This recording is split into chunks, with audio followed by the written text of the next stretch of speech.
Livro dos Monstros, episódio de hoje, Pégaso, Periton e Perfurador. Regras do D&D 5e. Uma produção RPG Next.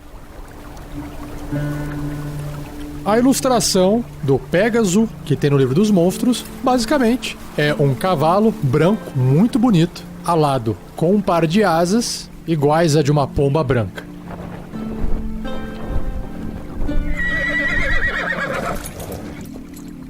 Pégaso. Os cavalos brancos alados, conhecidos como Pégasos, voando pelos céus, são uma visão de graça e majestade. Quando eles tocam em solo firme, eles permanecem apenas por um momento, bebendo de nascentes e montanhas e lagos cristalinos. Qualquer som ou sinal de outra criatura assusta-os, fazendo-os voar mais uma vez para as nuvens. Montarias nobres. Os Pégasos são altamente valorizados como corcéis rápidos e confiáveis, sendo mais rápidos e menos temperamentais que os grifos, hipogrifo e wyverns. Porém, essas criaturas selvagens e tímidas são tão inteligentes quanto um humanoide e não podem ser controladas e domadas tradicionalmente. Um Pégaso deve ser persuadido a servir uma criatura de tendência boa como sua montaria, mas quando o faz, ele forja um elo para toda a vida com seu novo companheiro. Nascido dos planos. Os Pégasos traçam suas origens das clareiras olímpicas de Arbórea, onde eles voavam pelos céus do plano e serviam como fiéis montarias aos Seldarini, o panteão de deuses élficos. Esses deuses são conhecidos por enviar os Pégasos para o plano material para ajudar os necessitados.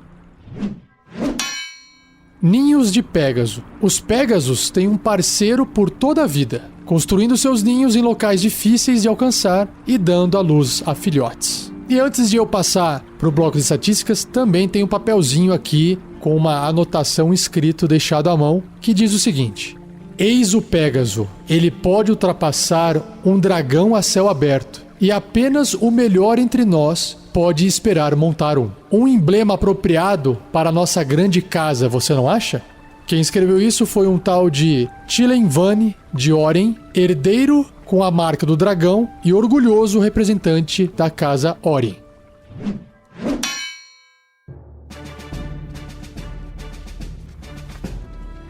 Bloco de estatísticas do Pégaso. Ele é um celestial grande, tamanho de um cavalo, caótico e bom. Sua classe de armadura é 12, concedida pelo seu bônus de destreza, que eu tô vendo ali que é 15. Pontos de vida, 59. Deslocamento, se tiver no chão, 18 metros, 60 pés. E voando, 27 metros, 90 pés. É bem rápido. Em atributos físicos, ele tem força 18, caramba, bem forte. Destreza 15, uma destreza muito boa. Constituição 16, bem alto também. E aí, nos atributos mentais, inteligência 10, uma inteligência na média de um ser humano. Sabedoria 15, alta. E carisma 13. Teste de resistência ele tem mais 4 em destreza, mais 5 em sabedoria e mais 3 em carisma. Perícias, percepção mais 6. Sentidos, percepção passiva de 16. Tava achando que por ser celestial ele ia ter alguma visão especial, mas não tem. Idiomas, olha só. Ele compreende celestial, comum, élfico e silvestre, mas não pode falar, porque é um cavalo. E seu nível de desafio é 2 ou 450 pontos de experiência. E ele tem uma única ação, que é o casco, né? Um ataque com os cascos. É um ataque corpo a corpo com arma, mais 6 para poder atingir. O alcance é 1,5 m adjacente um alvo. Se acertar, 11 ou 2d6 mais 4 de dano de contusão.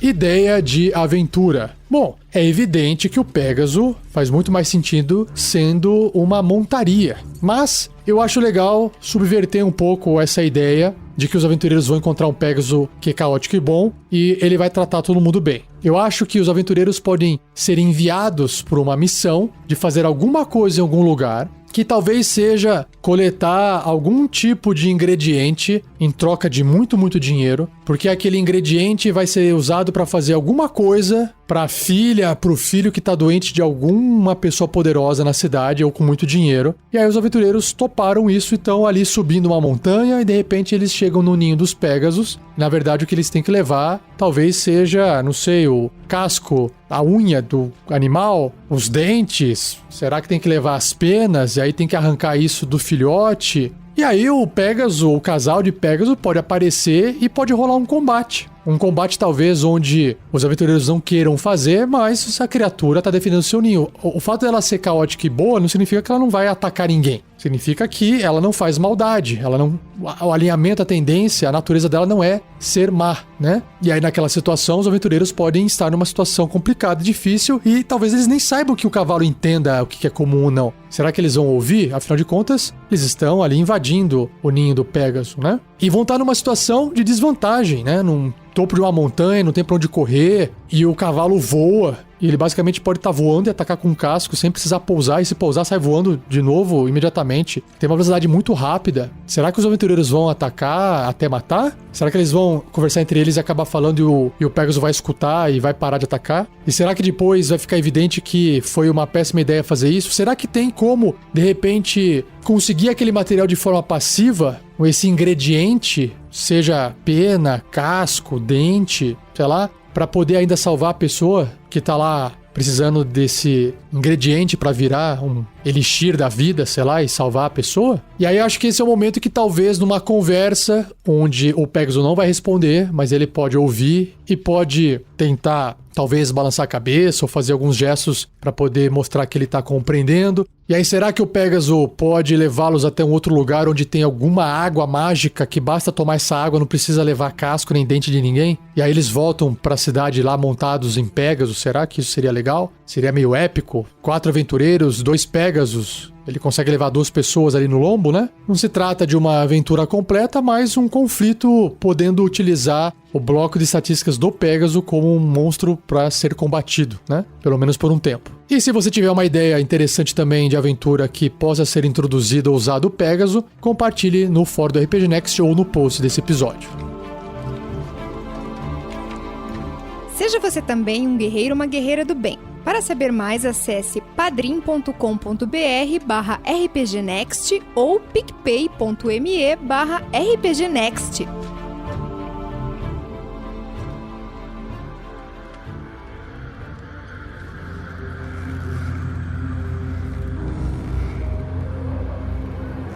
O próximo monstro é o Periton, ou em inglês Periton. A ilustração dele vem na mesma linha do Pégaso, uma criatura alada. Mas é difícil de identificar porque ele lembra uma águia multicolorida, entre azuis e vermelho, como se fosse uma arara, só que a cabeça não é de pássaro, parece uma cabeça de cervo. A ilustração é bem bonita por causa das cores e das penas, mas não dá para ter uma noção se isso é uma criatura grande ou maior. Ela se encontra no ar com as asas abertas, com suas garras assim de águia apontadas para frente com as unhas pontudas e a boca desse suposto cervo aberta olhando para o lado, como se estivesse talvez enxergando uma vítima, não sei. Vamos descobrir mais sobre essa criatura na descrição que o livro traz.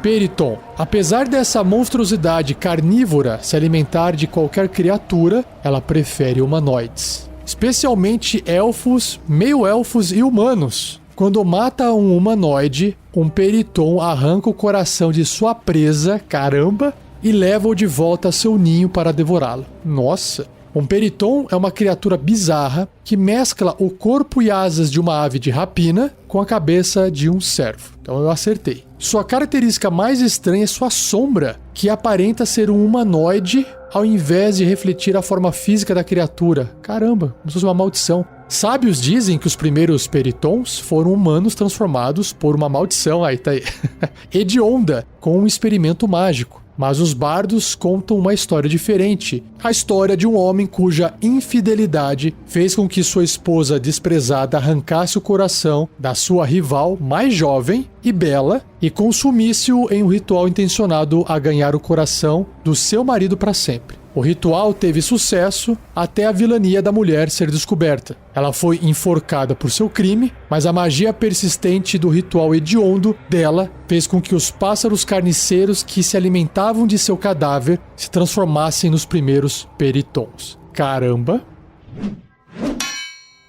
Fome sobrenatural. O ciclo reprodutivo de um periton depende do coração de um humanoide morto recentemente. O órgão deve ser consumido por uma periton fêmea antes de ela poder se reproduzir. Quando um periton consome um coração, sua sombra muda por um curto tempo para refletir sua verdadeira forma monstruosa. Quando ataca um humanoide, um periton é focado e implacável, lutando até ele ou sua presa estar morto. Se um periton for afastado de alguma forma, ele perseguirá sua presa perdida de longe, atacando novamente quando a oportunidade surgir.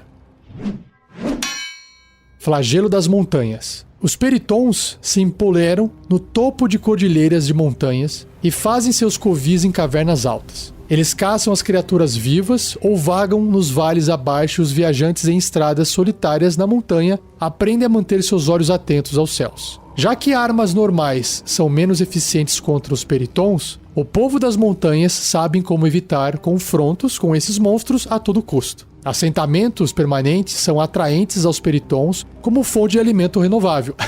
Por isso, conselheiros de vila e nobres locais frequentemente contratam aventureiros para eliminar os ninhos de peritons. Já deixou aí a dica para aventura, hein?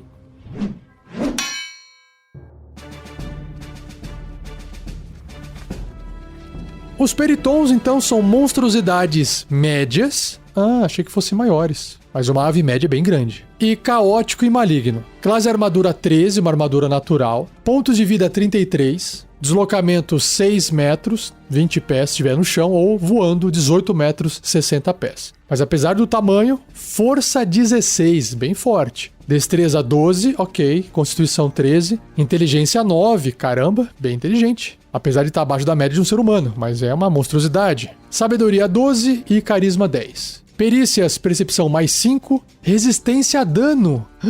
Contusão, cortante e perfurante de ataques não mágicos. Caramba. Resistência, lembrando que é metade do dano, né? Sentidos, percepção passiva de 15. Idiomas, compreende comum e élfico, mas não pode falar. Que tem a ver com a sua origem da história, né? E seu nível de desafio é 2, ou 450 pontos de experiência. Antes das ações, ele tem alguns traços. Ataque de mergulho, sobrevoo e visão e faro aguçado. O ataque de mergulho diz: se o periton estiver voando e mergulhar pelo menos 9 metros, 30 pés, em linha reta em direção a um alvo, então atingi-lo com ataque corpo a corpo com arma, que é ou o chifre dele ou a garra, que já vou falar, o ataque causa 9 ou 2d8 de dano extra ao alvo. Muito bom. O sobrevoo é um traço que define que o periton não provoca ataques de oportunidade quando voa para fora do alcance do inimigo. Então, ele pode estar voando, se deslocando, chega perto do inimigo, ataca e continua voando sem problema nenhum. E a visão e faro aguçado, o periton tem vantagem em testes de sabedoria e percepção relacionados à visão e olfato. E na parte de ações, ataques múltiplos. Periton realiza um ataque de chifre e um ataque de garra. Então, ambos são ataques corpo a corpo com arma, mais 5 para atingir alcance adjacente 1,5 m, apenas um alvo. O chifre, se acertar, causa um pouquinho menos de dano do que a garra, 7 ou 1d8 mais 3 de dano perfurante. E a garra é 8 ou 2d4 mais 3 de dano perfurante. Para começar essa ideia de aventura, acho que seria muito legal contar essa história do que são esses peritons aqui. Só de imaginar que aquela mulher que fez aquilo com o coração lá da outra moça que estava traindo com o marido dela, que ela foi enforcada e os pássaros foram comer o cadáver dela e se transformaram nesses primeiros peritons, só por essa história já é interessante de imaginar esses pássaros. Quantos deles existem por aí? Eles foram os primeiros, e depois eles se reproduziram e fizeram mais. Será que os primeiros peritons originais dessa lenda ainda existem, os mais velhos? Será que o primeiro pássaro que bicou aquela mulher, que virou o primeiro periton, será que ele é o mais forte? E aí, contar essa pequena história para depois chegar no ponto em que as fêmeas estão querendo se reproduzir e por isso, chegou ali no ciclo reprodutivo e por isso elas começaram a voar para regiões mais distantes de onde eles criam seus ninhos, onde eles têm os seus covis. E aí começa a surgir caso de pessoas que foram pegas e tiveram seu coração arrancado. E é justamente aí que os aventureiros são contratados para poder se livrar dessas criaturas. E aí eu acho que enfrentar essas criaturas sem saber direito como é que elas funcionam, o que que elas fazem, só por essa história já pode causar um terror legal. E eles vão ter que ir até o covil das criaturas, que fica mais distante. Vão ter que talvez atravessar uma floresta ou atravessar uma colina, chegar na base de uma montanha, procurar por alguma caverna, subir um pouco. Pode encontrar outras criaturas no caminho, até chegar ali no ninho para poder eliminar. E será que é isso mesmo que eles vão encontrar? Será que vai ter alguma outra coisa? Inclusive, você não precisa usar o Periton como uma criatura que já existe há muito tempo. Inclusive, na sua aventura, essa situação que acontece com a moça e o seu marido, que estava traindo ela com uma outra moça, esse assassinato que ocorre ali, depois ela é enforcada e tal, talvez tudo isso possa ser feito dentro da própria aventura, e aí sim começar a aparecer os primeiros Peritons. E aí depois, quando começar a aparecer gente morta, fica aquela coisa de, nossa, fomos amaldiçoados. A moça, talvez antes de morrer, amaldiçoou todo mundo. Ela poderia ter sido uma bruxa, não se sabe, né? Porque bruxa não ia ter marido, né? Mas de qualquer forma, o Periton na sua aventura pode ter surgido com os aventureiros ali na cidade. Às vezes até os próprios aventureiros foram contratados pela mulher para investigar o marido. Aí eles descobriram que o marido estava traindo ela com uma outra moça. E aí depois que ela fez tudo aquilo lá. E aí esses Peritons que surgiram, vai primeiro atrás do marido. Quer matar o marido. Depois começa a matar, sei lá, os parentes do marido, enfim. E os aventureiros talvez não sejam atacados de primeira, porque eles estavam ajudando, trabalhando para a moça antes de ser enforcada. Só que aí eles vão ter que tomar alguma decisão e fazer alguma coisa para poder impedir isso. Então tem várias formas de abordar a criatura. Se você tiver uma ideia interessante, não deixe de compartilhá-la.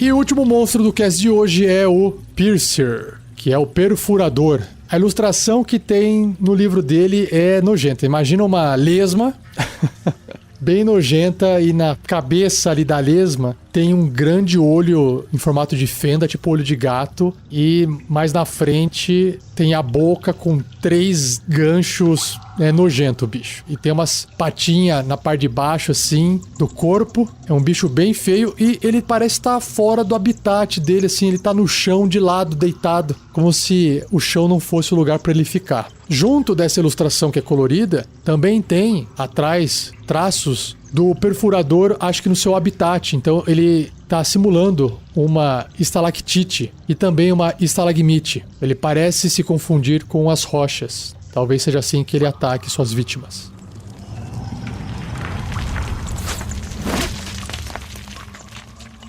Perfurador. Prendendo-se aos tetos de grandes cavernas e passagens subterrâneas, os perfuradores mesclam-se perfeitamente com as rochas naturais, caindo silenciosamente para empalar adversários desavisados no solo abaixo. Ah, tá explicado. Um perfurador é a forma larval do estrangulador. Ah, que legal. E ambas as criaturas frequentemente atacam em conjunto. Ah, então o que tinha formato de estalactite, que fica no teto, é o perfurador, e o que estava na base, no chão, como se fosse uma estalagmite, é o estrangulador. Continuando. Uma carapaça de aparência rochosa envolve o corpo do perfurador, dando-lhe a aparência e textura de uma estalactite. Essa carapaça protege o corpo mole, como de uma lesma, de sua parte superior, que permite que o perfurador se movimente pelas paredes e tetos das cavernas para se posicionar acima de suas presas. É por isso que ele tem as perninhas dele ali embaixo para poder escalar. Com seu olho e boca fechados, o perfurador é difícil de diferenciar de formações rochosas ordinárias. Caçadores pacientes. Os perfuradores podem ver, mas eles também podem responder ao barulho e calor, esperando por criaturas vivas passarem abaixo dele, então caindo para atacar. Um perfurador que perca sua chance de matar deve lentamente fazer seu caminho de volta ao teto. Coitado. Um perfurador caindo excreta uma gosma fétida quando ataca, fazendo a maioria dos predadores pensarem 2 vezes antes de comê-lo. Os perfuradores se juntam em colônias para maximizar a eficácia de seus ataques, caindo simultaneamente para aumentar a chance de atingir a presa. Faz sentido? Após um perfurador matar uma criatura com sucesso, os outros lentamente rastejam até o corpo para se juntar para o banquete.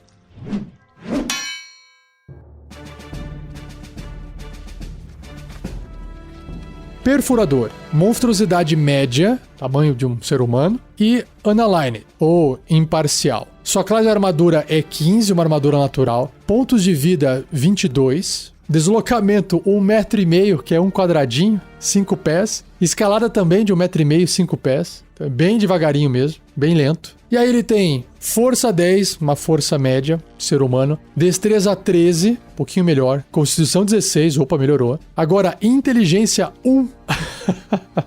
Sabedoria 7 e carisma 3. É bem lesma mesmo, né? Coitado das lesmas, não são tão boas assim, imagino eu. Perícias, furtividade mais 5. Sentidos, percepção às cegas de 30 pés, que são 9 metros. E visão no escuro de 60 pés, que são 18 metros. E percepção passiva de 8.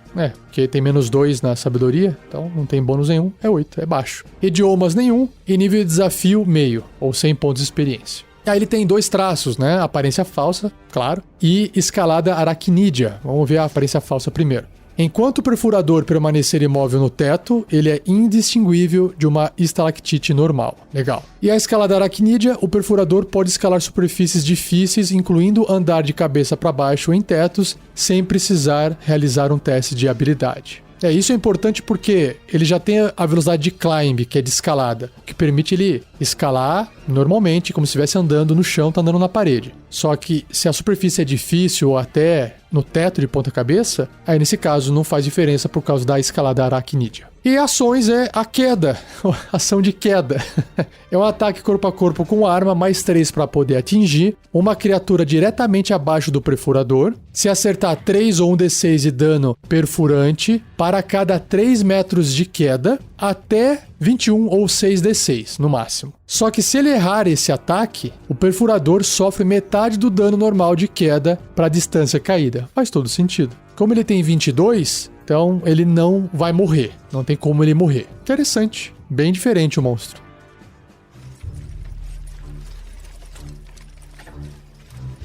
Bom, para você usar um perfurador numa ideia de aventura, basicamente ele vai fazer parte de um desafio. Não seria interessante os aventureiros irem para um local para poder matar os perfuradores? Acho que não é tão legal. O legal é realmente eles estarem indo por uma caverna ou atravessando um ambiente subterrâneo e os perfuradores no teto ali, camuflados, né, de estalactites, começarem a cair e causarem dano ou não nos aventureiros abaixo. O mais interessante da ideia de aventura não é bem uma ideia de aventura, mas uma ideia de desafio. Imagina fazer isso também junto com outras criaturas de uma caverna ou de um ambiente subterrâneo que têm o conhecimento desses perfuradores naquele ambiente. Será que essas criaturas têm uma forma de identificar o perfurador?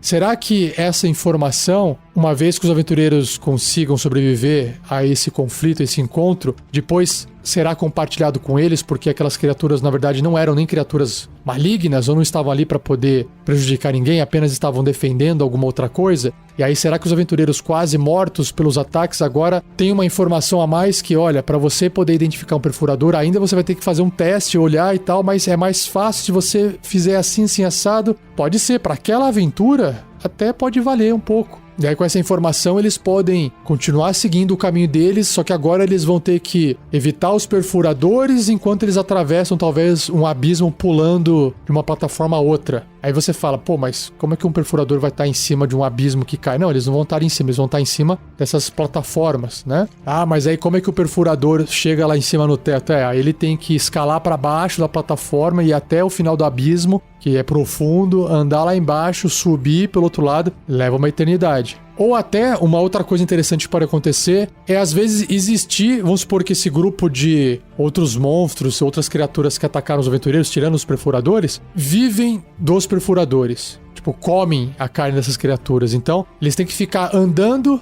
embaixo dessas estalactites, olhando pra cima e esperando pra ver se algum perfurador resolve cair, e aí eles têm que fazer tipo um teste de destreza pra poder escapar do perfurador, porque aí é uma defesa ativa, né? Não é ficar esperando o perfurador tirar um bônus alto e atacar. Ou não, as criaturas estão andando em dodge, sabe? Basicamente é isso a mecânica, eles estão andando em dodge, usando a ação pra ficar em dodge, e aí a chance do perfurador atingi-los é bem menor, né? E aí quando o bicho cai no chão e não acerta, já leva algum dano ali. E aí o pessoal bate no bicho indefeso ali no chão, mata e leva pra comer, por exemplo. E é também uma outra forma de apresentar o perfurador para os aventureiros numa aventura mais bizarra.